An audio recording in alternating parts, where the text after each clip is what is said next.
बिस्मिल्लाहिर्रहमानिर्रहीम, अस्सलाम वालेकुम। मैं हूं समर अब्बास, आपको अपने चैनल पर खुशामदीद कहूँगा।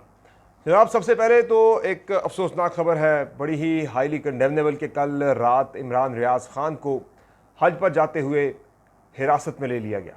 इमरान रियाज को हिरासत में क्यों लिया गया, इस पर बात करेंगे। और इसके अलावा जनाब हम बात करेंगे कि हालत एहराम में एक मुसलमान मुल्क में एक मुसलमान गिरफ़्तार हो जाता है हज पर जाते हुए। इससे बड़ी शेमफुल और इससे बड़ी कंडेमनेबल कोई हरकत नहीं हो सकती किसी हुकूमत या किसी रियासत के लिए। और बात करेंगे, आज बजट पेश होने जा रहा है, वफाकी बजट आ रहा है जनाब आज, और बजट में पाकिस्तानी अवाम को क्या क्या टीका लगेगा, इस पर बात होगी। और जेल से इमरान खान ने बैठकर एक बहुत बड़ा फ़ैसला किया है। उस फैसले से मुल्क की सियासत मुकम्मल तौर पर यकसर जो है वो सियासी मंजरनामा बदल कर रह जाएगा। लेकिन साथ साथ एक बड़ा अहम पैगाम भी है, एक और फैसला भी है दूसरा, वो है दमादम मस्क कलंदर का। दो चीज़ें, मुज़ाकरात और दमादम मस्क कलंदर, दोनों चीज़ें साथ साथ चलेंगी। ये कैसे चलेगा मामला, आपको इस बारे से आगाह करेंगे। और जनाब बात करेंगे, पीपल्स पार्टी जो है वो फिर से ज़रा, पीपल्स पार्टी ने जो है वो दम भरना शुरू कर दिया है। नून लीग को ज़रा टफ टाइम देने की जो है वो बातें हो रही हैं। चल क्या रहा है पीपल्स पार्टी के कैंप के अंदर, वो नून लीग को क्या छोड़ने वाली है बजट के बाद, इस वाले से भी हम बात करेंगे इस वीडियो के अंदर। लेकिन उससे पहले आपसे रिक्वेस्ट कि आपने अब तक अगर चैनल को सब्सक्राइब नहीं किया हुआ, चैनल को सब्सक्राइब जरूर करें, वीडियो को लाइक और शेयर करें अगर आपको वीडियो पसंद आए, और बेल आइकन जरूर प्रेस करें तमाम वीडियोज़ का बर वक्त नोटिफिकेशन हासिल करने के लिए, और अपना फीडबैक कमेंट सेक्शन में ज़रूर दिया करें। सबसे पहले बात करते हैं इमरान रियाज ख़ान की।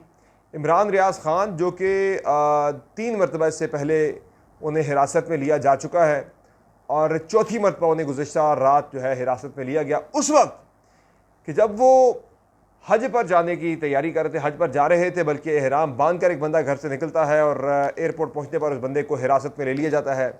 नामालूम अफराद किसी यूनिफॉर्म में नहीं थे, मुंह पर मास्क चढ़ा रखे थे। उन्होंने इमरान रियाज की गाड़ी को रोका और एयरपोर्ट के पास से वो इमरान रियाज को हिरासत में लेकर वहाँ से गायब हो गई। अभी तक पुलिस, थाना, कचहरी, किसी बंदे को कोई पता नहीं है कि इमरान रियाज को कहाँ ले जाया गया है। सदीक जान के बकौल जो है कुछ नकाब पोश थे, यानी कि जिन्होंने मुँह पे फेस मास्क चढ़ा रखे थे। थैंक्स टू कोविड के अब वो नकाब पोशी नहीं करनी पड़ती, सिर्फ मास्क चढ़ा लिया जाता है चेहरे के ऊपर।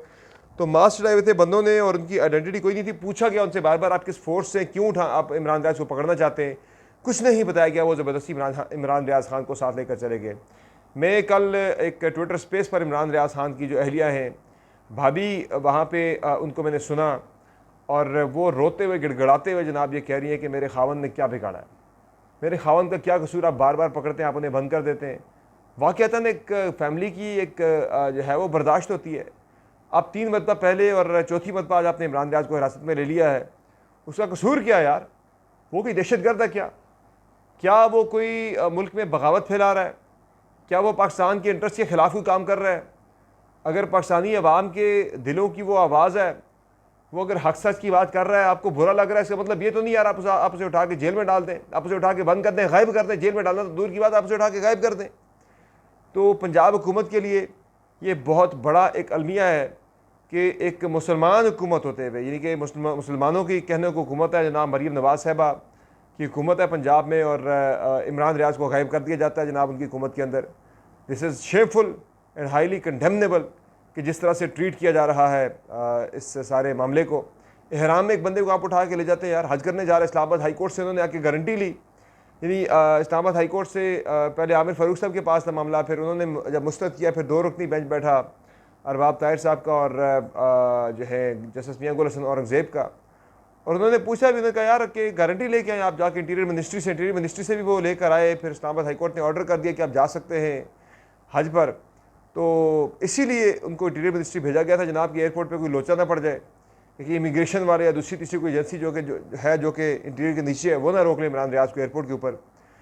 लेकिन फिर भी काम हुकूमत ने वही किया जनाब कि इमरान रियाज को जो है वो एक तो हज पे नहीं जाने दिया और साथ उठा के गायब भी कर दिया। हज से जाके बंदा गायब नहीं हो सकता, ये क्यों पता नहीं हुकूमत को फियर है जनाब कि इमरान रियाज वहाँ से गायब हो जाएगा।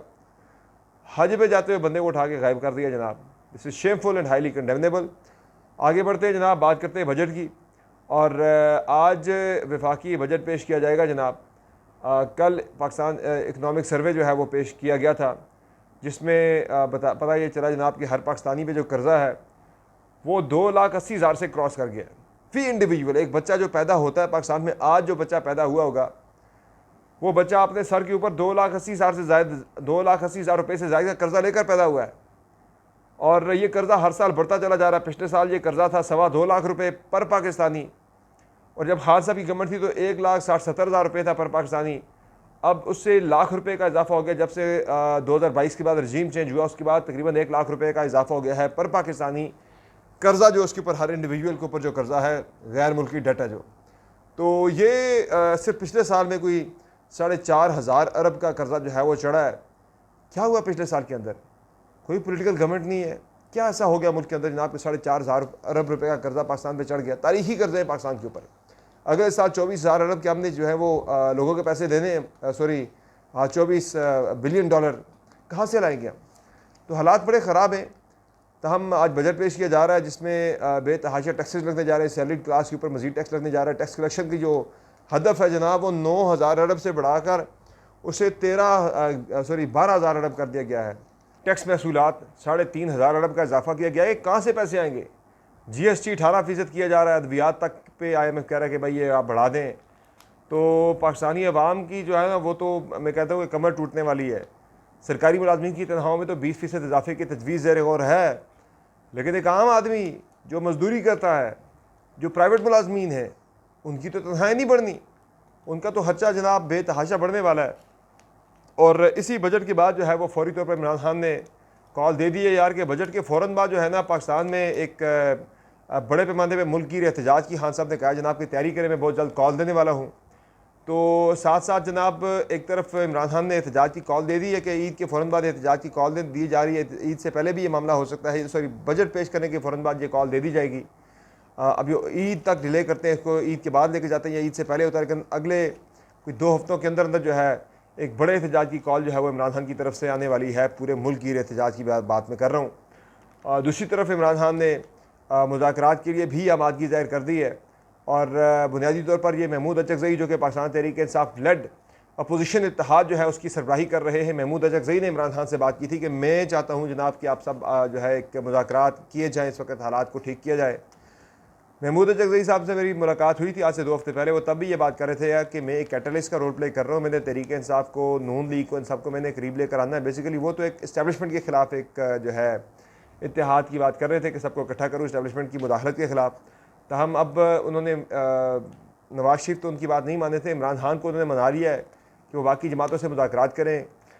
इमरान खान मान भी गए कि पहले वो नून लीग पीपल्स पार्टी से बात ना करने की बात करते थे, अब वो कह रहे ठीक है बात कर ली जाए, लेकिन अगर उनसे बात करते तो फिर तहरीक इंसाफ को एतमाद में लेना पड़ेगा। इस हवाले से इमरान खान को पर्टिकुलरली एतमाद में लेना पड़ेगा, भाई क्या बात होती है, किस हवाले से बात होती है, क्या चीज़ें आपस में डिस्कस होती हैं।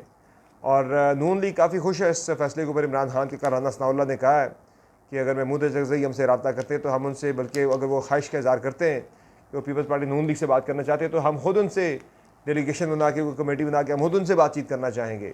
तो नून लीग को मुझे लगता है कि वज़ीर आज़म को नून लीग की गवर्नमेंट जो है उसे पहली मरतबा ज़रा सुख का सांस आएगा, सुख की नींद आई होगी रात को कि इमरान खान चूँकि मुसलसल उनके लिए जेल से बैठ के भी दर्द सर बना हुआ है। ये सोच लिया गया था गवर्नमेंट की तरफ से जनाब के जेल में डाल दिया, अब वो कुछ नहीं कर पाएगा जनाब, बिल्कुल इनफेक्टिव हो जाएगा, लेकिन जेल से बैठकर भी वो हुकूमत के असाब पर सवार रहा है।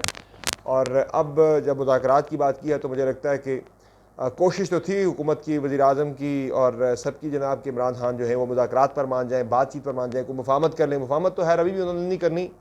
मुझे लगता है कि एक स्ट्रेटेजिक पास इमरान खान ने लिया है। जो एक बहुत ही एग्रेसिव पॉलिटिक्स चल रही थी, उसके बाद उन्होंने देख लिया कि ये जो एहतजाजी धरनों से, चूँकि ज़ाहिर है इमरान खान खुद होते हैं तो लोग निकलते हैं, इमरान खान के बगैर लोग नहीं निकलते। KP के अंदर फिर लोग निकले थे, स्वात के जलसे के अंदर पेशावर में निकल आए थे, पंजाब के अंदर लोग नहीं निकल रहे। कन्वेंशन करना बड़ा मुश्किल हो रहा है, जहाँ कन्वेंशन करते हैं वहाँ से बंदे गिरफ्तार कर लिए जाते हैं। लोग 9 मई से डरे हुए, वो नहीं निकलना चाह रहे बाहर फिलहाल पंजाब के अंदर कम अज़ कम। तो सिर्फ KP के निकलने से हालात नहीं बदलेंगे, पंजाब जब तक नहीं निकलता कुछ नहीं हो सकता। हाँ, सबको ये बात अब समझ आने लग गई है। अब उन्होंने एक स्ट्रेटेजिक पॉज लिया है और अब उन्होंने मुज़ाकरात के लिए जो है वो रजामंदी का इजहार किया है। आल्दो हुकूमत या जो इस्टेब्लिशमेंट है वो इमरान खान के ऊपर एतमाद तो उस तरह से नहीं करेगी जनाब के ये बाहर आके हमारे खिलाफ किसी किस्म का महाज गर्म नहीं करेंगे, हुकूमत के खिलाफ किसी किस्म का महाज गर्म नहीं करेंगे, हुकूमत को टफ टाइम नहीं देंगे, मुश्किल में नहीं डालेंगे। लेकिन फ़िलहाल एक बातचीत चल रही है, मुज़ाकरात चल रहे हैं, शुरू होंगे अब बहुत जल्द। देखते हैं इस पर क्या नतीजा निकलता है। चूँकि गवर्नमेंट काफ़ी परेशान है, इमरान खान पहले उनसे संभाले नहीं जा रहे, ऊपर से पीपल्स पार्टी ने पाँव रख दिया है। कल खुर्शीद शाह से प्रेस कॉन्फ्रेंस करवाई, बिलावल भुट्टो ज़रदारी ने पार्लिमानी पार्टी के अंदर बातें की और जब ये टफ टाइम दिया पीपल्स पार्टी ने, पार्लिमानी पार्टी से फैसला नहीं हो सका कल पाकिस्तान पीपल्स पार्टी का जनाब कि हमने बजट में क्या करना है, साथ देना है हुकूमत का या नहीं देना। साथ तो वो देंगे, मुझे पता है इस बात का, प्रेशर काफ़ी ज़्यादा है और इसमें वो ज़रा थोड़ा प्रेशर डाल रहे हैं मुस्लिम लीग की गवर्नमेंट के ऊपर। और इसी दौरान तहरीक इंसाफ का भी आज पार्लिमानी पार्टी का इजलास जो है वो KP हाउस के अंदर तलब किया गया है, जहाँ फैसले होंगे कि आज बजट इजलास के अंदर जो कि 4 बजे होने जा रहा है उसमें किस तरह का बिहेवियर रखना है। शोर शराबा होगा, एहतजाज हो गया, इमरान खान की रिहाई के बारे से प्लानिंग की गई, मुशावरत की गई, एहतजाजी तहरीक को आगे बढ़ाने के बारे से मुशावरत की गई है इस इजलास के अंदर। तो ये जनाब चीज़ें चल रही हैं। इसीलिए कल शहबाज शरीफ साहब भागे भागे जरदारी साहब के पास पहुँच गए थे रेस्क्यू के लिए कि जनाब हमें रेस्क्यू किया जाए। तो वो जरदारी साहब ऑब्वियसली रेस्क्यू करेंगे, वो नहीं छोड़ेंगे इस तरह से आज रास्ते में शहबाज शरीफ को या मुस्लिम लीग नून की हुकूमत को। उनकी भी मजबूरी है, उनके लिए भी मुश्किलात हैं कि पीपल्स पार्टी ने कोऑपरेट करना ही करना है हर सूरत में।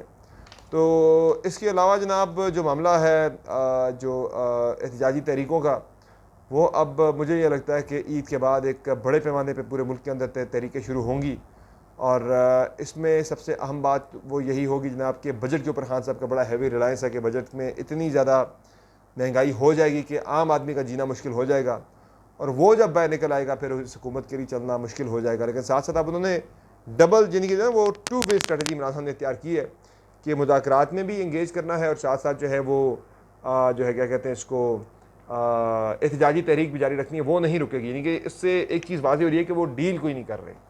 अगर डील कर रहे होते तो फिर वो एहतजाजी तहरीक की बात ना करते, एहतजाजी पूरे मुल्क के अंदर एहतजाज करने की बात ना करते, फिर वो सिर्फ जो है एहतजाज वगैरह सारे अबेंडन हो जाते, सारी चीज़ें रुक जाती और मामला सारा मुज़ाकरात की तरफ चला जाता। वो मुज़ाकरात भी कर रहे हैं, बातचीत की भी कर रहे हैं और साथ एहतजाजी तहरीक को भी कंटिन्यू किए हुए, जिससे ये जो है वो कोई भी अगर बात करें ना कि वो डील कर रहे हैं तो वो डील वाला मामला जो है इससे ये तासुर रद्द होता है।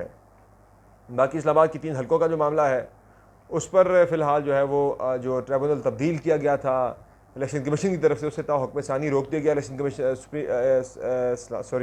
इस्लामाबाद हाई कोर्ट की जानिब से। लेकिन इसमें सबसे अहम बात यही है कि मुझे इस पर कोई ज़्यादा एतमाद इस सारे मामले के ऊपर नहीं है। मुझे लगता है कि जिस भी तरह से आगे पीछे करके ना ये अब इस्लामाबाद की 3 हलकों के खुलने का मामला जो है वो मुझे अब लग रहा है कि रोक दिया गया है, रुक गया है। इस पर ज़ाहिर है तारिक जहांगीरी साहब ने पहली समात पे ही कहा था जनाब कि आप बयान हल्फी दें कि आप जीते हुए क्या नहीं जीते हुए अपना इलेक्शन। नून लीग के MNA से पूछा था तो उन्होंने इस चीज़ को भी चैलेंज किया, यार जज साहब में कैसे पूछ सकते हैं कि भाई हम जीते हुए या हारे हुए। उन्होंने कहा था बयान हल्फी पे लिख के दें आप जीते हैं इलेक्शन या नहीं जीते, अगर आपकी बात कल को झूठी साबित होगी तो आपको सज़ा भुगतना पड़ेगी। तो वो भी उन्हें उनके लिए भी यानी कि इसके न सिर्फ सीट जानी थी बल्कि जेल भी जाना पड़ सकता था। तो उन्होंने जाके फिर भागे भागे इलेक्शन कमीशन के पास किया, इलेक्शन कमीशन ने फौरी रिलीफ ही दे दिया उनको भी, अपने आप को भी, चूँकि खुद भी ज़ाहिर है धांधली इस्लामाबाद की 3 हलकों में साबित होती है तो पूरे पाकिस्तान का इलेक्शन ऑलरेडी मशकूक है, वो मज़ीद मशकूक होता है, वो मोहर तस्दीक लग जानी थी, इसीलिए मामला रोक दिया गया। लेकिन ज़्यादा ऐसा चलता हुआ नज़र नहीं आ रहा। इतना ही आज की वीडियो में बजट के बारे से आपको आगाह करेंगे अगली वीडियो के अंदर। इजाज़त दीजिए, अल्लाह हाफ़िज़।